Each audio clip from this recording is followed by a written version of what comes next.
India एक बड़े election reform के कगार पे है। एक राष्ट्र, एक चुनाव। ये आइडिया ये चाहता है कि लोकसभा और सभी स्टेट असेंबलीज के इलेक्शंस एक साथ हों। ये बिल्कुल नया नहीं है।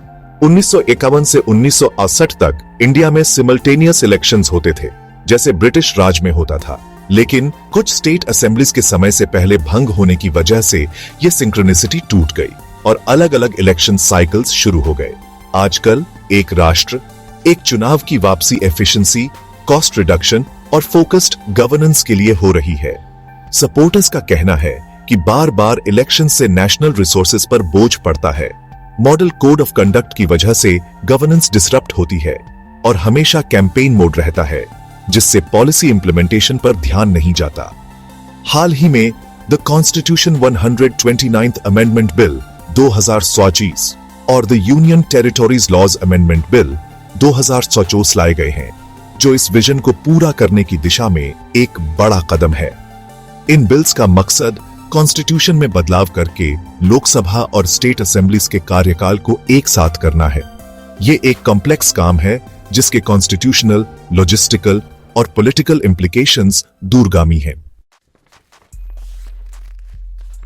इंडियन कॉन्स्टिट्यूशन के पार्ट 15 आर्टिकल्स 320 से 319 में देश के इलेक्टोरल सिस्टम का आधार बताया गया है। इसका केंद्र इलेक्शन कमीशन ऑफ इंडिया है, जिसे फ्री एंड फेयर इलेक्शंस कराने का अधिकार है। खास तौर पर article 324 election commission of India को लोकसभा और स्टेट असेंबलीज के इलेक्शंस सुपरिंटेंड, डायरेक्ट और कंट्रोल करने का अधिकार देता है। प्रस्तावित constitution 129th amendment bill 2050 constitution में नए आर्टिकल्स DRC A 1 से 6 जोड़ना चाहता है। ये प्रोविजंस राष्ट्रपति को नई लोकसभा के पहले सिटिंग की डेट तय करने का अधिकार देते हैं। इसके बाद स्टेट असेंबलीज के इलेक्शंस लोकसभा के कार्यकाल के साथ सिंक्रोनाइज किए जाएंगे। इसके अलावा आर्टिकल्स 40 और 170 में संशोधन समय से पहले भंग हुई लोकसभा या स्टेट असेंबलीज के बचे हुए कार्यकाल को ओरिजिनल स्केड्यूल के साथ अलाइन करने का प्रस्ताव रखते हैं, ताकि सिंक्रोनाइज्ड साइकिल में कम से कम डिसरप्शन हो। आर्टिकल 378 में संशोधन, जिसमें सिमल्टेनियस इलेक्शंस का कंडक्ट शामिल है, खासतौर पर महत्वपूर्ण है। यह पार्लियामेंट को इस मामले पर कानून बनाने का अधिकार देता है, जो फेडरल स्ट्रक्चर को प्रभावित कर सकता है, जहां इलेक्शंस पारंपरिक रूप से स्टेट के अधिकार क्षेत्र में रहे हैं। एक राष्ट्र, एक चुनाव का लक्ष्य तो अच्छा है, लेकिन इंप्लीमेंटेशन में कई चैलेंजेस हैं। इतने बड़े और डाइवर्स देश में सिमल्टेनियस इलेक्शंस कराना बहुत बड़ा काम है। इलेक्शन कमीशन ऑफ इंडिया को रिसोर्सेज, मैन पावर और टेक्नोलॉजिकल इंफ्रास्ट्रक्चर जैसे EVMs और VVPATs की बहुत ज्यादा जरूरत होगी। कानूनी तौर पर इस अमेंडमेंट के इंडिया के फेडरल स्ट्रक्चर पर इंपैक्ट पर बहस हो रही है।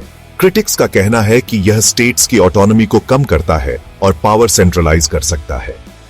इन कंसर्न्स को दूर करने के लिए सावधानी पूर्वक ड्राफ्टिंग और कंसेंसस बनाने की जरूरत है, जिसमें स्टेट असेंबलीज को भी शामिल किया जा सकता है।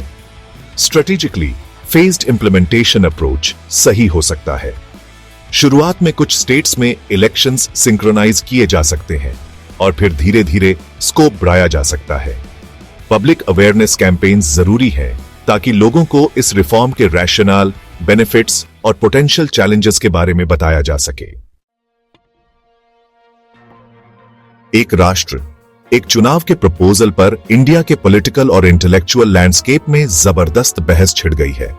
सपोर्टर्स ज्यादातर रूलिंग पार्टी से गवर्नेंस स्ट्रीमलाइन करने, इलेक्शन एक्सपेंसेस कम करने और पॉलिसी इंप्लीमेंटेशन के लिए स्टेबल एनवायरनमेंट बनाने की इसकी क्षमता पर जोर देते हैं। उनका तर्क है कि बार बार इलेक्शन से इंपॉर्टेंट डेवलपमेंट इनिशिएटिव्स से रिसोर्सेज और एडमिनिस्ट्रेटिव फोकस हट जाता है। लेकिन ऑपोजिशन पार्टीज और क्रिटिक्स इसे पावर सेंट्रलाइज करने और इंडिया के फेडरल डेमोक्रेसी पर यूनिटरी स्ट्रक्चर थोपने की कोशिश मानते हैं। उन्हें डर है कि सिमल्टेनियस इलेक्शंस में रीजनल इश्यूज दब जाएंगे, नेशनल पार्टीज को ज्यादा एडवांटेज मिलेगा और रीजनल वॉइसेस मार्जिनलाइज्ड हो सकती है। एक राष्ट्र, एक चुनाव का इंप्लीमेंटेशन इंडिया के डेमोक्रेटिक जर्नी में एक टर्निंग पॉइंट हो सकता है। हालांकि रास्ते में चैलेंजेस हैं, लेकिन पोटेंशियल रिवॉर्ड्स ज्यादा एफिशिएंट गवर्नेंस स्ट्रक्चर, कम इलेक्शन एक्सपेंसेस और ज्यादा फोकस्ड पॉलिटिकल डिस्कोर्स महत्वपूर्ण है। इन्हें अचीव करने के लिए केयरफुल प्लानिंग, इंक्लूसिव डायलॉग और डेमोक्रेसी, फेडरलिज्म और इंडिया की डाइवर्स पॉलिटी की सैंक्टिटी